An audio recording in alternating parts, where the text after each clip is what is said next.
চট্টগ্রাম আমবাগান রেলগেটের এলাকায় আজ প্রশাসনের উদ্যোগে উচ্ছেদ অভিযান পরিচালিত হয়েছে। অভিযানে নেতৃত্ব দেন ম্যাজিস্ট্রেট মোহাম্মদ খোরশেদুল আলম চৌধুরী, যিনি সরাসরি কার্যক্রম তদারকিতে ছিলেন। উচ্ছেদ অভিযানে খুলশী থানা পুলিশের একটি টিমও অংশগ্রহণ করে, যা এলাকার নিরাপত্তা ও আইন শৃঙ্খলা বজায় রাখতে গুরুত্বপূর্ণ ভূমিকা রাখে।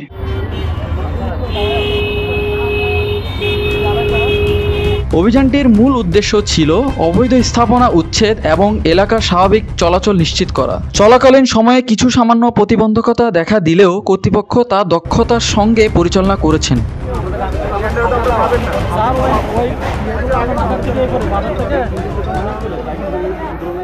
কার্যক্রমের স্বচ্ছতা এবং নিরাপত্তা নিশ্চিত করতে ম্যাজিস্ট্রেট নিজেই সরাসরি অবস্থান করেছিলেন। উচ্ছেদ অভিযান শেষ হওয়ায় স্থানীয়দের সচেতন করা হয় এবং অবৈধ স্থাপনা সরিয়ে পরিস্থিতি স্বাভাবিক করা হয়। প্রশাসন আশা করছে এই ধরনের উদ্যোগ ভবিষ্যতে এলাকায় সুষ্ঠু পরিবেশ বজায় রাখতে সহায়ক হবে।